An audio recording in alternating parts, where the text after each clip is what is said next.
Good morning, everyone, and welcome to the Madison Milwaukee Downtown Exchange, a partnership between Milwaukee Downtown and Downtown Madison, Inc. I'm Jason Elser, president of Downtown Madison, Inc., and we're excited for another part in our quarterly series on how we can share ideas between the two largest downtowns in our state so that we can work together for greater collaboration, growth, and investment. We are very excited about today's panel discussion on reimagining downtowns through public space placemaking.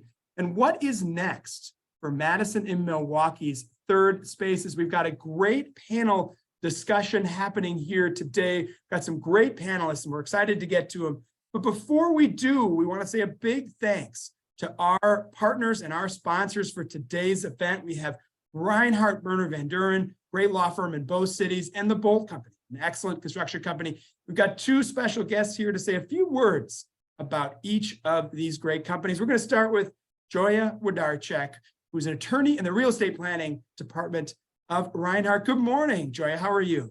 Good morning. How are you doing, Jason? Doing great. Welcome. Thank you. Well, welcome everyone as well.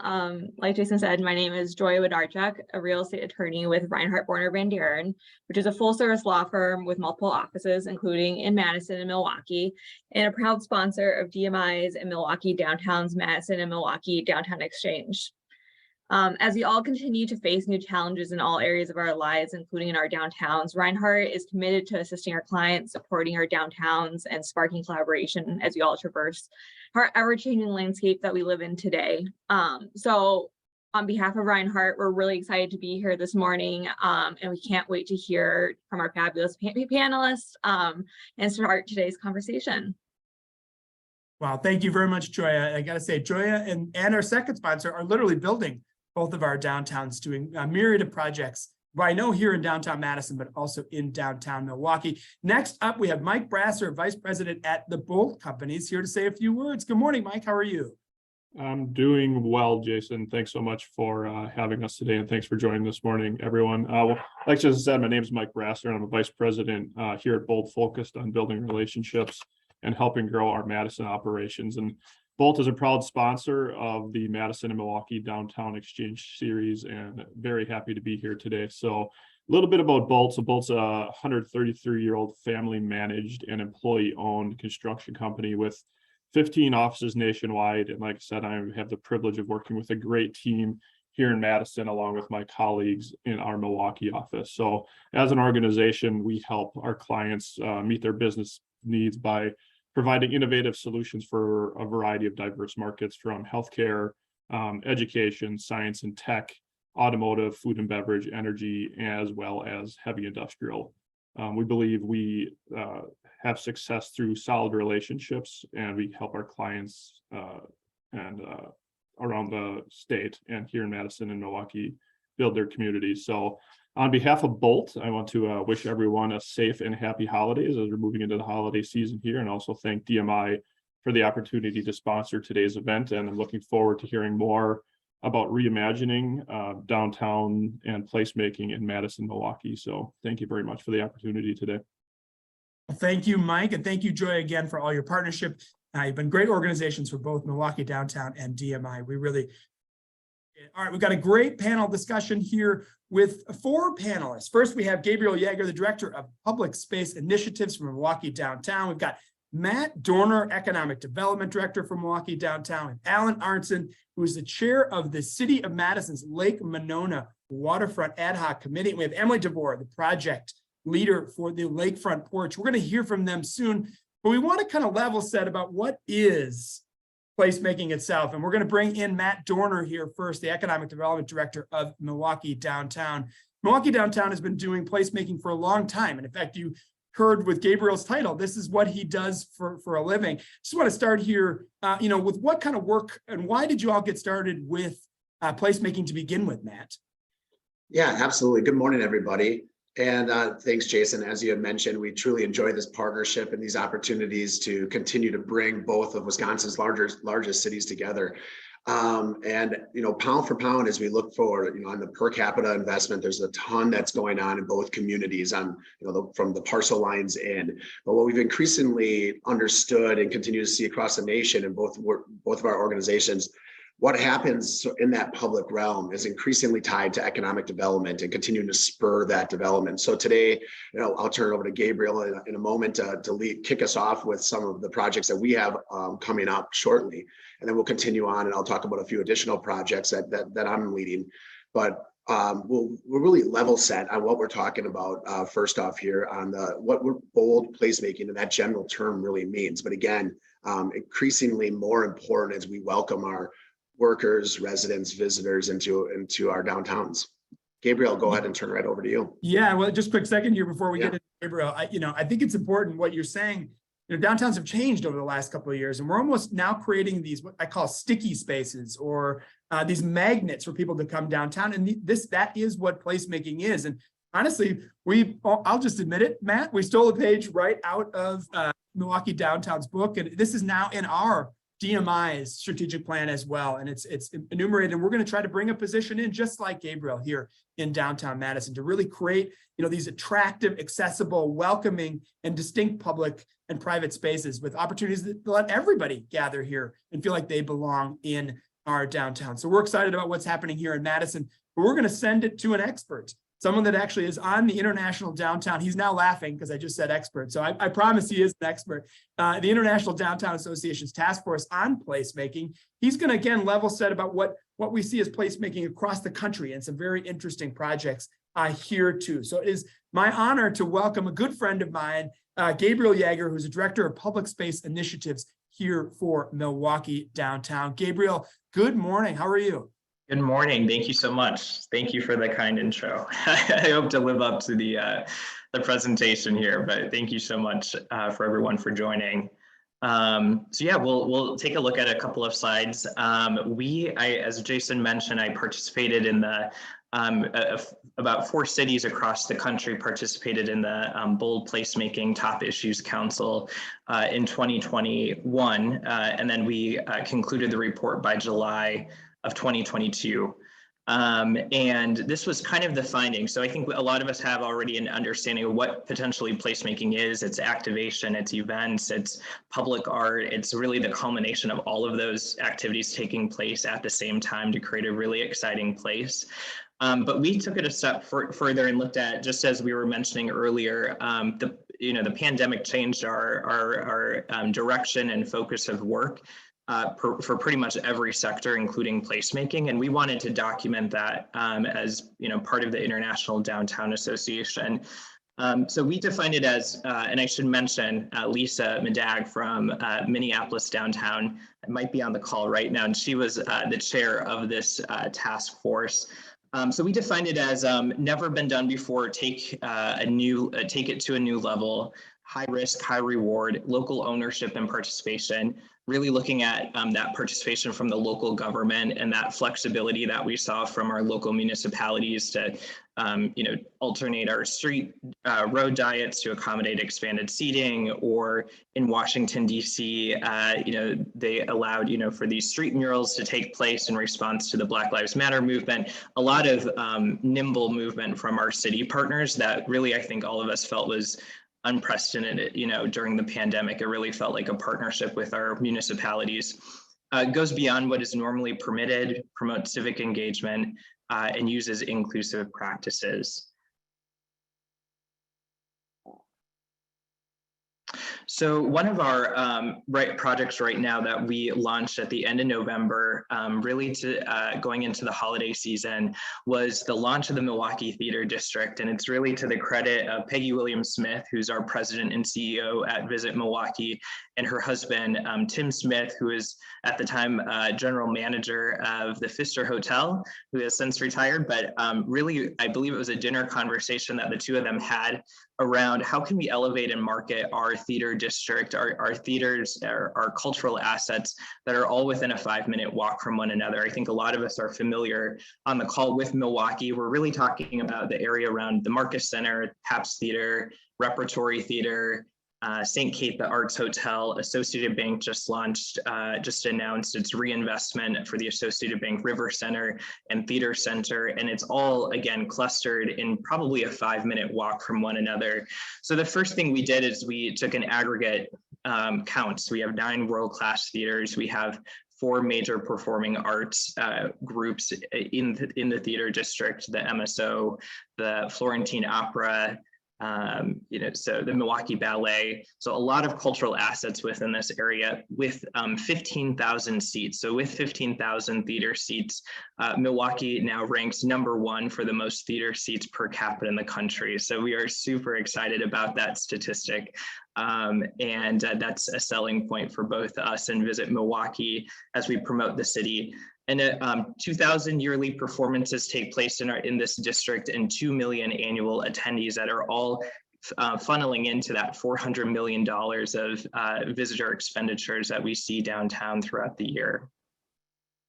So really, this was a placemaking initiative that we wanted to brand and provide an identity for what was already taking place very naturally. If you look through our some of the broker brochures on how they were marketing this part of downtown, it already was saying theater district, and a lot of the locals kind of refer to it as the theater district already. So we felt like it was a very natural way to elevate this brand. Again, it was a partnership with the BID, Visit Milwaukee, and Marcus Hotels and Resorts. And then also, of course, our 9 world-class performing arts venues, and all of them, they're primarily their CEOs or CMOs are positioned on the committee. And yesterday we just had our first meeting after the initial press conference, and all the theaters were on that meeting. So it's a good sign when everyone's still very engaged after we launched the initiative. And now we're looking at activation. So we're partnering with the Marcus Center for Broadway Skates, which is an officially sanctioned Broadway Across America event for free ice skating to the theme of Hairspray and Frozen, 2 Broadway plays coming to the Marcus Center this winter. We're looking at street pole banners, wrapping the skywalks with pretty extensive signage as well to promote the theater district, digital signage. So really now it's about branding this collective whole. During kind of the height of the pandemic, we started looking at ways that we can engage our public spaces in a way, alternative ways than events and in-person activities. So we looked primarily at public art. This was, I thought, a really successful launch to our public art in Milwaukee County Park. So this was an artist installation by Jason Scrogan. We partnered with UWM School of Architecture with students to assemble it. And it was his first installation outside in the winter. But this really set the stage for the next slide, which is our project that we're super excited about, which is Light Field by Hi by Kozu, coming to Cathedral Square Park January 19th. It's presented by Johnson Financial Group. This is an installation by 2 artists, a duo from Ukraine and Canada. Their artwork had debuted at Burning Man and has really since traveled the country. What you're seeing here is at Discovery Green in Houston, Texas, but a very similar in quantity of the amount of sculptures and hanging lanterns that we anticipate at Cathedral Square Park, a total of 24 sculptures that we'll be installing. And, it's like every day, I'm sure in Madison too, it's like super gray out. So like to bring this giant light box type of installation to our public spaces in the middle of winter, I think was really important. So, and it's really, what's great about it is that it's completely free and open to the public. And the fact that we can bring light, right now we're in the middle of our Milwaukee Holiday Light Festival that we decorate our 3 downtown parks for the holidays, but it's really getting people out. It's free, what our chief architect of the downtown area plan calls unobligated spaces, but also reasons to give people reasons, a reason to come into our public spaces. So really excited about this project. And then the next slide is really looking at our kind of a passion project of mine. It's called Reimagine Red Arrow Park. And I saw that Katie from MGIC is on the call, who has been an incredible partner on this project. I think without any explanation of this photo, this explains why we are reimagining Red Arrow Park, because outside of the ice skating season, this is a central park in the middle of downtown Milwaukee. This view is actually from City Hall looking down at the park. Outside of the ice skating rink that is soon to be open next week, it really sits empty for most of the year. So the next slide, you can see we launched a public-private partnership with MGIC, the Hersfeld Foundation, and Milwaukee County Parks to really put together what the future of the park could look like, but primarily activating our public spaces with really strong intentions to engage our BIPOC community. If you're not familiar with this park, it was unfortunately the site of the murder of Dontre Hamilton in 2014. So we really wanted to work with the Dontre Hamilton family. We wanted to pay homage and honor and respect to the events that happened in the park. But also find ways for the community to come together and gather and celebrate in the space as well. So we've not only done, what looks as a very lighthearted work, we've also had those really difficult and tough conversations and led those discussions across the city on how this park can work for everyone. And that was documented in the IDA report as well. This is a snapshot of just the types of events that we've been hosting throughout the year. Again, huge thanks to MGIC, because it would not be possible without their support. It's really the first public-private partnership to activate a public park in downtown Milwaukee to this caliber. We had about 36 days throughout the year that we've activated the space, in addition to the 2 months of the ice skating rink in the park. So everything from a Halloween event to a free concert series to free yoga to bringing back the food trucks for lunch during the event to partnering with the city on Big Truck Day. We've really had a lot of success, thousands of people coming into the park that we really haven't seen before. So next week, next Friday, we'll have the holiday hurrah for the opening of the ice skating rink. So if you're in Milwaukee, feel free to stop by Red Arrow Park. This year too, we've also worked with MGIC and St. Kate, the Arts Hotel, to privately fund the holiday decor in the park as well. I mean, unfortunately, we're up against the realities of county parks of budget cuts. So we're looking at how we can use these public-private partnerships to really keep our downtown parks as vibrant as they can be. And now I'm going to turn it over to Matt. Thank you so much. Gabriel, thank you so much. We really appreciate it. It's always good to see Spider-Man ice skating on that. But I want to thank you for playing a definition. Placemaking is a bit of a nebulous term, right? And you all are doing some great work. We've seen projects like this, what's happening in Cathedral Square, what you're doing with Red Arrow Park.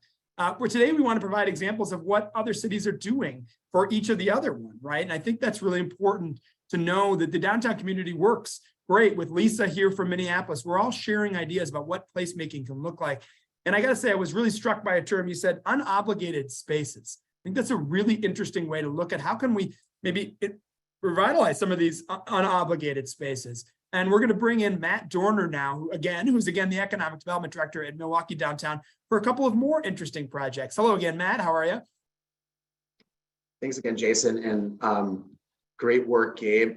Essentially, my presentation will just be a continuation of a few additional projects, and I think really building on the momentum that Gabe had set. I think as we're talking about unobligated spaces, we've also taken a look at what are some of these underutilized spaces and how do we really kind of transform them and enhance connectivity and walkability, and places are often overlooked. So what you see here in front of you, and I'll take a snapshot of a project that we have coming up and really creating a new space, building off the momentum that we have. If anyone's familiar with the area around the Milwaukee Public Market, you see a few images here that showed improvements that we've made to the under freeway corridor at I-794 on Broadway and Water Street, whether it be through public art and lighting and additional streetscaping to really strengthen that connection between neighborhoods in an area, and obviously trying to overcome an obstacle of what an overhead freeway corridor can commonly create. But looking at those spaces and then creating them into community amenities. You also see here an image on the Water Street corridor of the outdoor pickleball courts, for example, that have been created and are widely popular. So again, looking at these public-private partnerships, working close with the state of Wisconsin, Department of Transportation, and creating a new model for looking at these spaces, turning them to places that really provide a community asset and a benefit. And through that work and those partnerships with our business improvement district to the south, we've really been able to understand, wow, we can really transform these places into something. And what's next? And that's really where the next slide sort of points to our continued work as we've looked at these corridors. It's something that's been where we've identified through our survey work, and is that we are far outperformed, and including with Madison, in serving our pet community in the greater downtown area. I think when we started this project and identified we need an off-leash public dog park in the downtown area, and how do we make a place around that? The city of Madison, I believe, has about 8 or 9 off-leash dog parks. When we looked at Milwaukee County, the entire county, there's only 6. So this is so when we start looking at the growing residential population, and about 50% of our households have dogs, and we have thousands of apartment units that have either been added or are under construction just in the last few years alone. This is an amenity that we need to provide to enhance quality of life, livability, and walkability. So this is a snapshot of a project that we launched just over a year ago, the fundraising campaign, what the current condition of this location looks like. The next slide shows the vision that of what we're going to do and what we're going to create with this partnership that we've established with the Historic Third Ward. The next slide also shows, and this really points to the power of placemaking, creating a new public space, what that can do to attract additional development. This is another image if you were heading on St. Paul westbound from the Milwaukee Public Market. This large vacant parcel for decades sitting along the Milwaukee River is really prime, highly visible, but also a very difficult site to develop due to a variety of access issues, et cetera. Well, through the dog park project, we've been able to attract an unbelievable strategic partner, and from Family Pet Foods, a locally owned, family-owned pet food manufacturer in the region. They're also happen to be in the food and beverage industry. So Jason, if you advance to the next slide, we've been very excited that we've been able to announce this complete transformation. It's going to be north of a $10 million reinvestment in the area that's going to provide a public amenity, create a new space for people and their pets. And what we've kind of coined is whether it be the dog district or the essentially the people park component of this. So really transforming this area and enhancing a site that's about 1.4 acres along the Milwaukee River to a totally new concept that we're really, really excited about. The next slide just shows really quickly how the two sites, we're continuing to work on the synergy between the public component as well as the private development. But again, another opportunity to showcase how our business improvement districts through public-private partnerships are stepping up to provide these public amenities and creating new places. The next slide, and I'll quickly transition into just the importance as we take a look at the long range and moving forward. We are working with our partners at the City of Milwaukee and updating the downtown area plan. We've just completed sort of the third of 4 phases of public engagement that has really fueled our recommendations. The next slide, and what I want to do is just really highlight the importance of the emergence of our public spaces and our streets in this downtown plan update, and really looking at them holistically as places for people. So you'll see here, I'm not going to go through this, but recommendations and goal statements in this downtown plan update about the intent to reinvest and continue to invest in the public realm to create places for people that also spur economic development. The next slide will just quickly highlight some of the concepts that have emerged that literally last week, tremendous, several hundred people showing up for a downtown open house to really weigh in, see some of the early recommendations on several of our major corridors on how we can transform, our streets for places for people. You'll see MLK Junior Drive expanding the sidewalks for additional seating. Same thing on Jefferson Street and Water Street as well. How do we transform these places through our plan into really places for people? The final slide just really quickly shows again, you'll see again, the public comments have really, a big focus of them have been about placemaking and again, transformation of places. And you'll see just a few examples here of those catalytic projects that are emerging in this downtown plan. And as we look forward to the 2040 vision, reinvesting in our public realm, creating places for people, unobligated spaces, and building a downtown for all, our public realm is the absolute sort of critical pivotal point coming forward. So, and please feel free to continue to engage with that planning process at connectingmke.com. And we look forward to coming into 2023 Q1 with those draft recommendations again, but you're going to see a lot of placemaking, public space recommendations coming out of the plan. And Jason, I'll pass it back over to you. Thank you very much. It was excellent presentation of what's happening in Milwaukee. Interesting. You have these very large projects like the downtown plan, that's considered placemaking, right? To individual art that goes into Cathedral Square. It runs the gamut. I just got to say that I love the idea of the dog district as a double dog owner myself, and that really, truly public-private partnership, right? You have the public space right next to the private space, just coexisting so perfectly.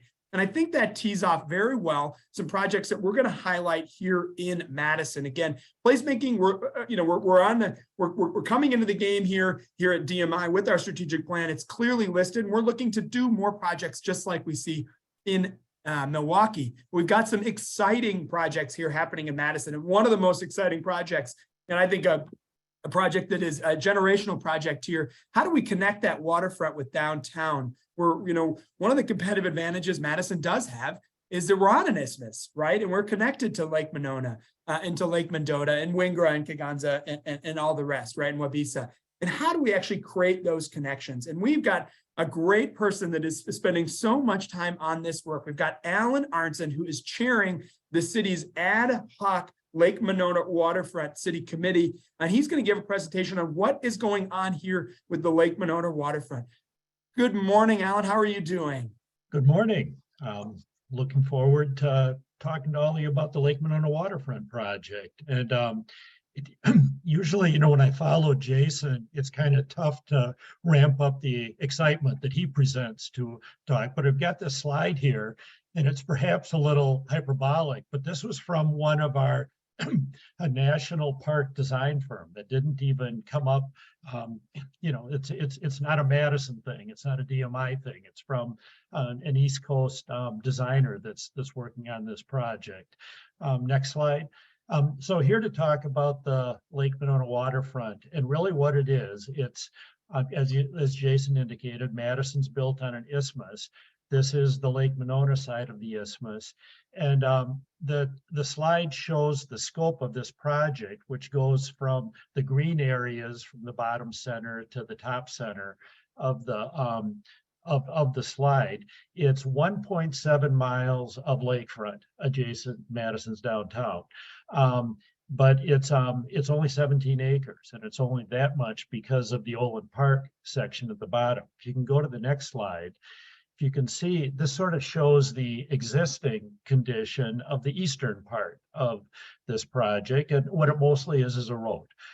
It's a road, it's a bike path, it's a railroad, it's very little parkland there, and that's what we're here to fix.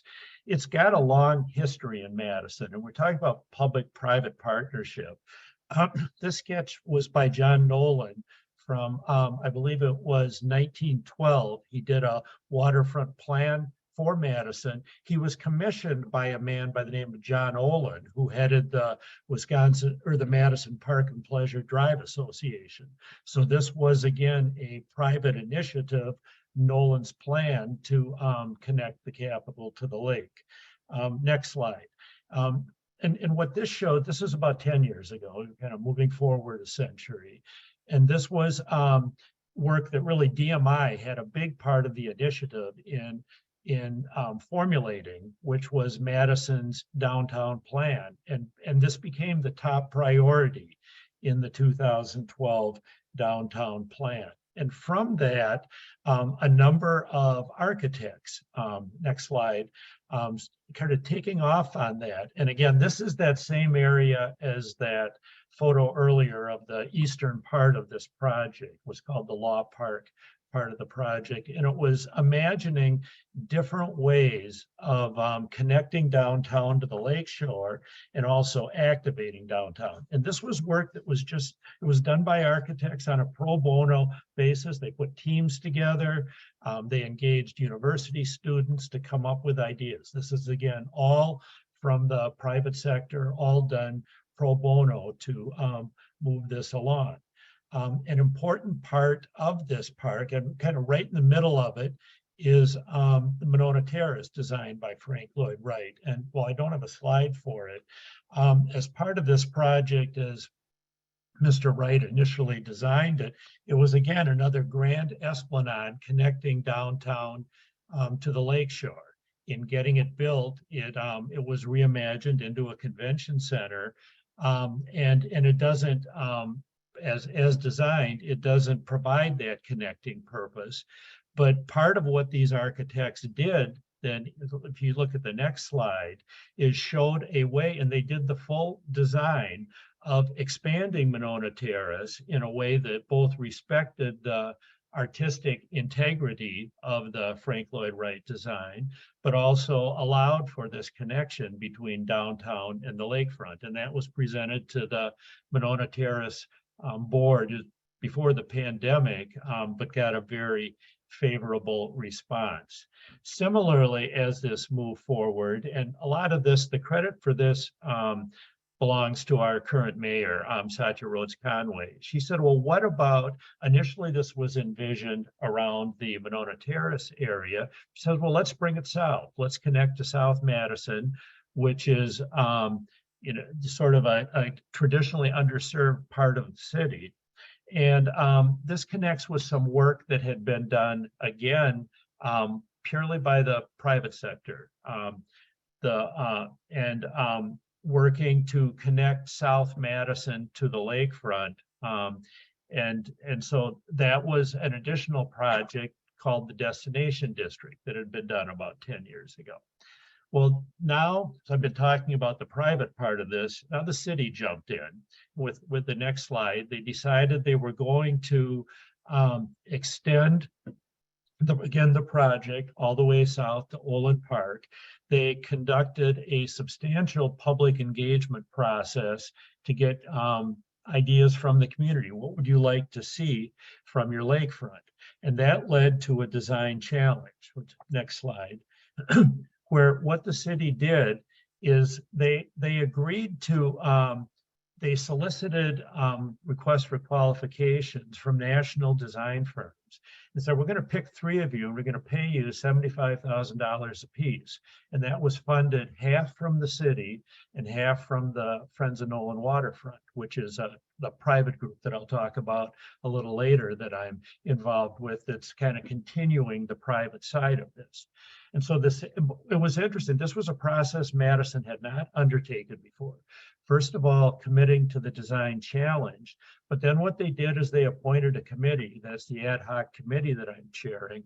And we've just got kind of plenary control over this process up through the design of a final master plan.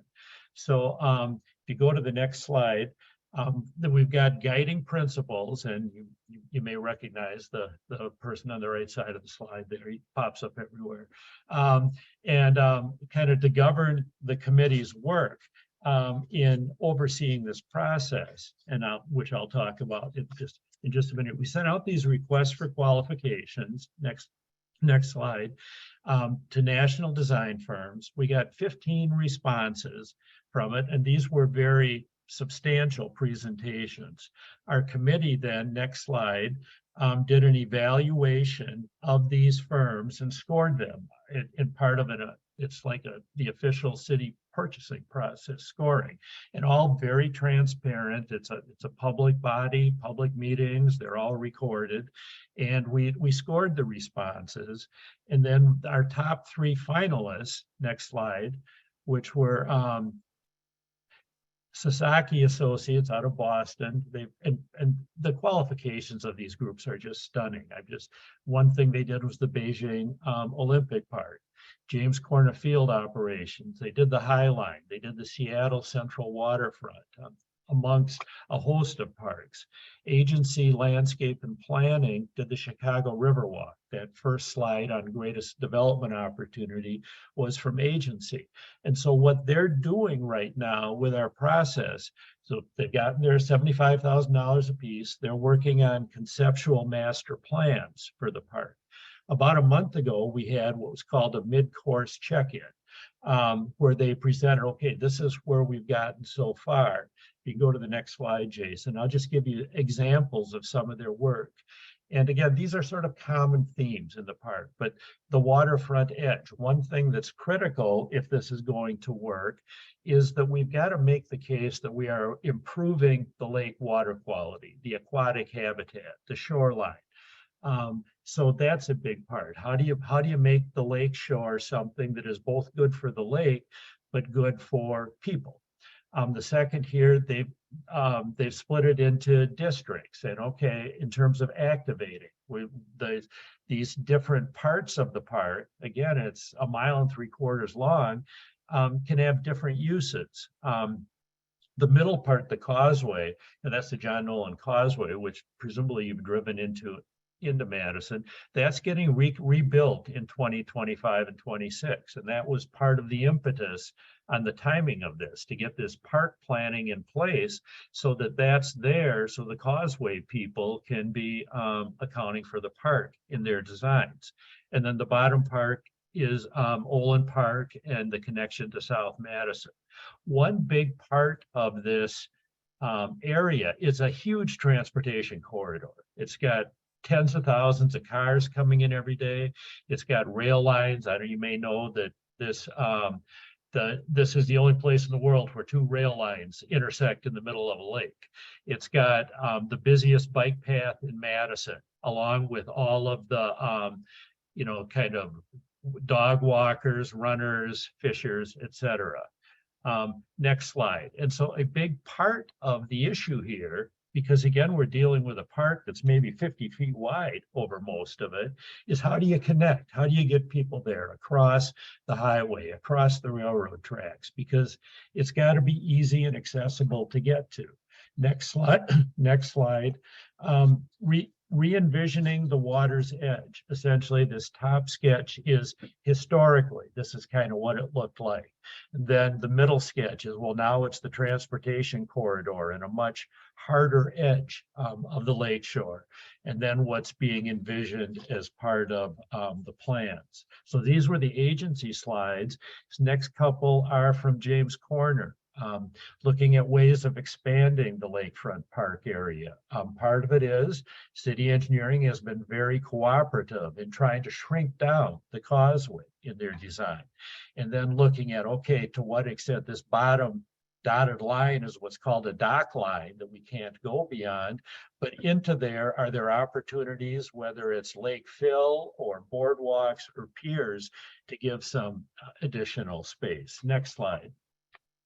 And then connecting the downtown to the lakefront, that's from the start, that's been the impetus of this. Next slide.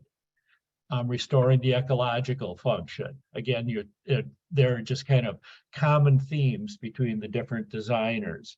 And then the next slide, saying, look, you've got to create dramatic destinations. If you look at that little cone-shaped red thing in the middle, that's a boathouse that Frank Lloyd Wright designed in, I think it's 1893 for this spot. It was never built, but the idea, could we put that there? And so that then within 1,000 feet, you've got one of Frank Lloyd Wright's first public projects and one of his last ones in Monona Terrace. Next slide. Now, these are the slides from the Sasaki group, again, showing similar ideas for the similar components. Law Park Edge, next slide. Lake Lounge, which was sort of the southern part of Law Park. Next slide. Community Causeway. And all these slides, I'm sure Jason can make them available if you'd like to see them. And then the final one, the Olin Park overview. So where we are now is that on January 26th, next slide, the design teams are going to be presenting their designs. Actually, update is going to be at the Central Library instead of the Olin Park facility because we just need more space. And then next slide, what this shows is the committee's process moving forward. What we've done is the top part, that's 2022. The bottom part is 2023. And what we're going to be doing is in the spring, winter and spring, we're going to be reviewing the designs. Then we're going to be selecting a finalist who the city is going to enter into a contract, and they've got $200,000 in the budget to prepare a detailed master plan. And then our committee is going to work with the selected designer to refine that refine that master plan, which will then be submitted to the Common Council and Parks Commission this fall and winter and go through the regular city process. And then just the next slide, this shows the nonprofit group that is working on this project. It's the Friends of Nolan Waterfront. If you want more information, that's got the web link. So thank you, Jason. We covered a lot of slides. Yeah, you got a lot done there. This is a massive project. But I just want to note that someone that works on the downtown every day, that's the first time I'd ever heard the two railway lines crossing on a lake anywhere in the world. So we're putting that in the Madison. Come to visit Madison just to see that, even though I've run by it 1,000 times. All right, we've got one more project, but if you got question and answer, we've already got some questions. Submit them in the Q&A and we can ask that. We're going to have several minutes here to be able to answer questions on any of these projects. So submit those questions in the Q&A. Last, but certainly not least, we've got Emily DeVore, who's the project leader for the lakefront porch on Wilson Street, a really dynamic project here. Emily, how are you doing today? I'm good. Thanks, Jason. Good, good. Grab your slides here. And we're going to talk about the Lake Monona waterfront porch project here right now. Awesome, thanks. So very different scale than the project you just heard about, but actually very close in location. We're just hopping across John Nolan Drive for those who know Madison. And next slide here, this project, the Lakefront Porch Project, is aiming to transform an existing public space called Crowley Station into a more vibrant and engaging community gathering place. And when I say more vibrant and engaging, I just want to give you a sense of what we're working with here. So this is actually a working city well. And so these two platforms that you see are the concrete that exists above these working wells and reservoirs. So, a couple decades back, the neighborhood actually negotiated turning this platform on top of the well into a public space. And it was sitting empty prior to that. And there's obviously demand for public space in downtown. And over the last couple of decades, residents have been working hard to create this into an engaging space. And they've added the seating that you see and designed custom benches. And there's a community garden up on the site. But ultimately, it's still pretty underutilized as a space. Next slide. And we're really excited to try and increase the utilization and the welcoming factor of this space, because one thing is that its location is so great. It's at a gateway to downtown and the Capitol building. You can kind of see in the bottom corner there, the lakefront porch highlighted. And so it has a really amazing lake view, and it's located at that intersection where so many bikers and pedestrians and cars are passing by every day as they enter the downtown core. Next slide. And so we're really excited to try and make this an iconic destination. And we think it'll be used not only by the neighborhood, but by the city as a whole. And the current round of improvements, just to give you a little bit of background, actually originated from a resident, me, trying to improve the local area and attending a neighborhood organization meeting and getting connected with various local residents who decided to apply for a city grant for $2,000. So the city of Madison has a grant yearly grant cycle set up for these type of neighborhood improvement projects, which was a great leverage point for us as a group. And so when we received that $2,000, it kind of kickstarted this entire project. Next slide. When we received the $2,000, we decided to use that as an opportunity to reach out to the neighborhood and see what they would want on this site. And what we came back with was a whole list of ideas and events that were really amazing and obviously far beyond what we can do with $2,000. And some of the themes that came out of that were transforming this underused space into something that is more artistic and comfortable, wanting it to be accessible as it is raised up off of the sidewalk level, and harmonizing with the natural elements around the site, including Lake Monona and the gardens that exist around the site. And so, this project really grew after those visioning sessions with residents who wanted to stay committed to seeing these ideas come to fruition. And we worked for, go back one more time, sorry. We worked for multiple years building relationships with city stakeholders, and then decided to hire a local landscape architecture firm to take all these community ideas and create the vision that I'll talk about now.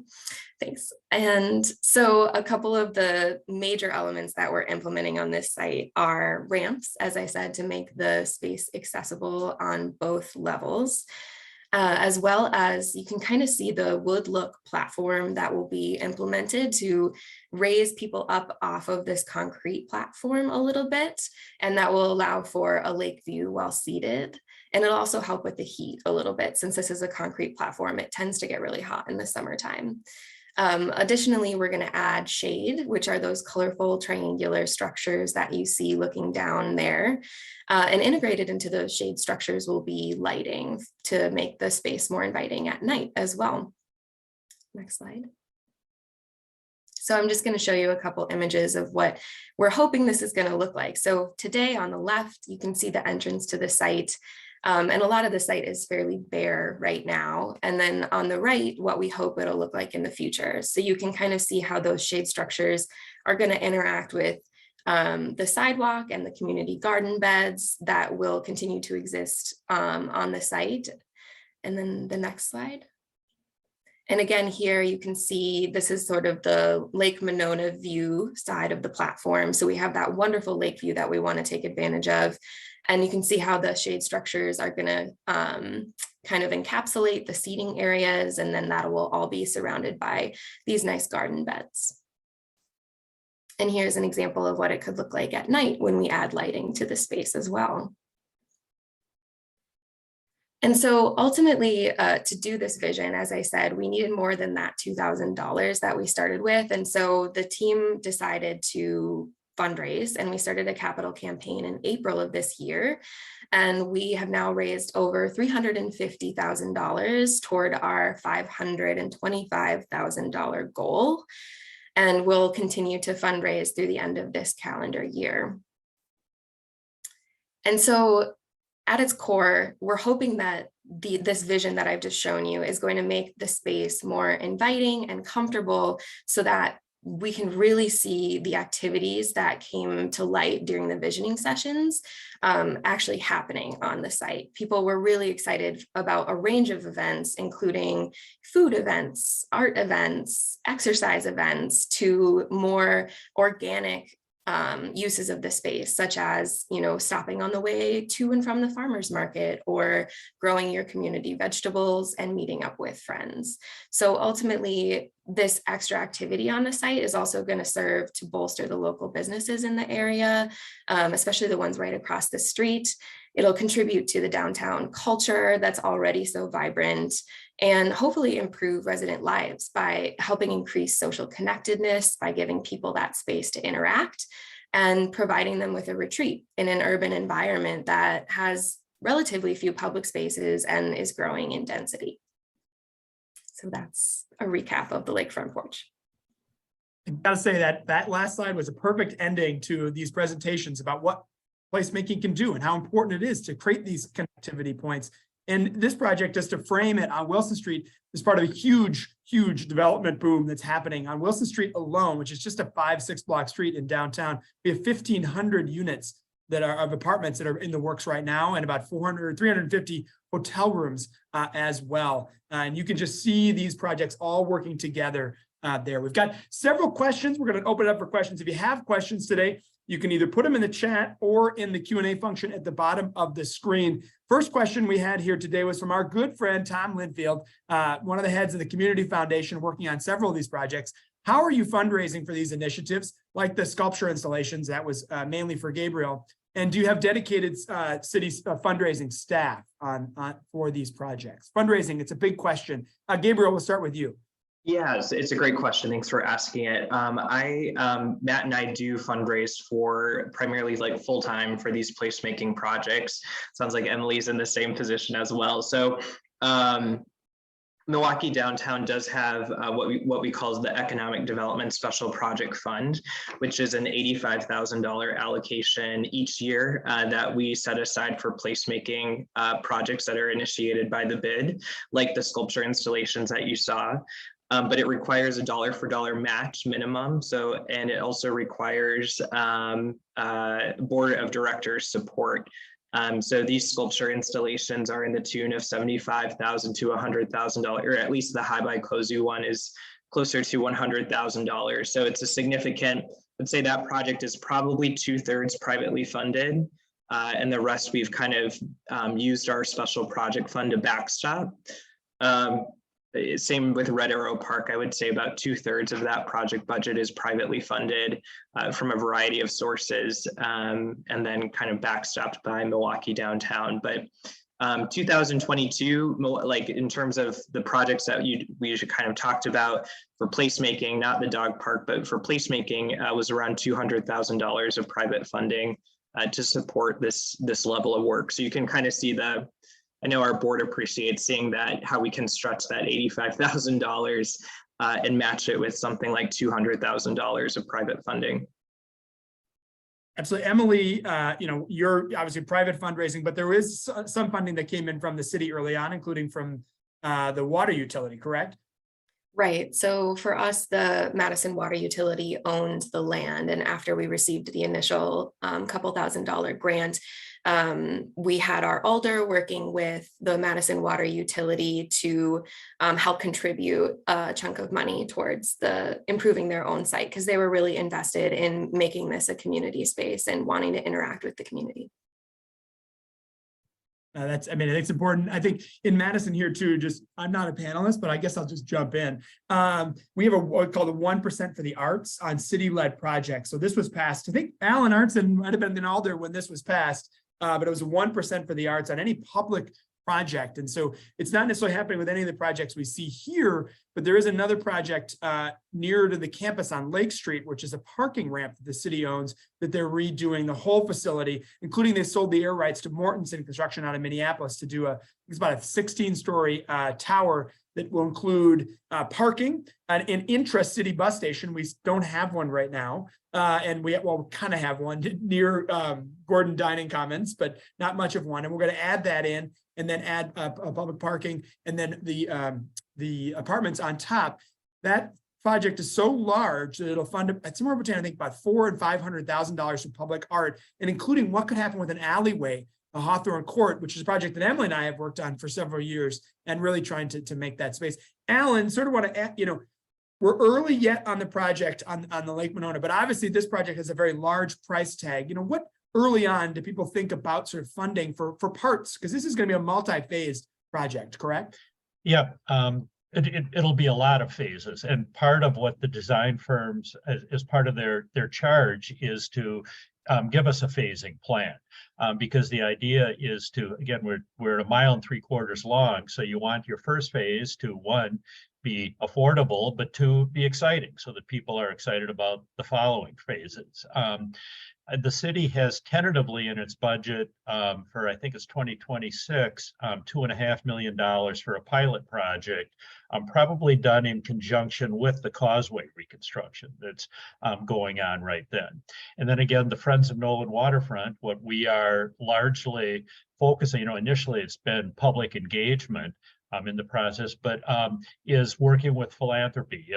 If this park works the way it should be a 9-figure project. It should be really big and really cool. And so it's just step by step, and that's what we're doing right now, is engaging the philanthropic community to then combine with the obviously much more limited public dollars. Yeah, thank you. A great question here from Nathaniel Martinez. I like that you're all highlighting the city planning, which usually involves a lot of input from the public that may not be implemented for years due to a variety of factors. How do you prioritize which public plans move forward? That's a great question, really for anyone in the group. Yeah, I can probably kick that off. I'm just thinking, again, a great question. And I think it's a lot of about alignment of opportunity. I think from a planning perspective, and as an urban planner by trade that also is in the public economic development realm, it's important to have that long-term vision when you're thinking about reimagining streets, et cetera, or public spaces, but then really identifying the opportunities that come up that provide, maybe there's a tax increment finance district or other things like that might emerge to really help implement a plan. I'll just point to really quickly, one of the first slide that I had showed the large scale public arts and streetscaping and activation along the Broadway corridor connecting the Third Ward and downtown.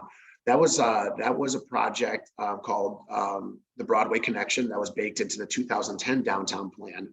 Well, really because it talked about strengthening that connection, there was ultimately just a few years ago, the Huron building by the Jeffers Company came forward, and there was some with this. It was about $60 million, $60 million investment that was coming. And because the plan talked about sort of redoing that street, strengthening the connection, we were able to go back and work with our partners at the city and talk about this is a perfect opportunity to establish a tax increment finance district and leverage this new investment to come in to implement these public improvements. So again, really kind of a catalytic impact, having something that was baked into the plan and then identifying this is the opportunity that's coming to take that public-private partnership. As part of that, we also, as Gabe mentioned, our special projects fund, we put in a small portion of that as well and really sort of manage the implementation of that. So a lot of it really is, from my perspective, about the aligning of opportunities, having that long vision, being nimble and identifying this is the time to move forward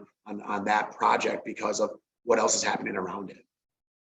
Excellent. We are so thankful for this panel on placemaking and how important it is for both downtown Madison and downtown Milwaukee. This has been the final of our quarterly series, the Madison Milwaukee Downtown Exchange. Have no fear. We're going to be back for 2023 with great topics, and we're planning on being live in both cities one time for this. So look out soon for some calendar announcements. I want to thank Gabriel Yeager, Matt Dorner, Alan Arnson, and Emily DeVore for all of your hard work in both of our cities.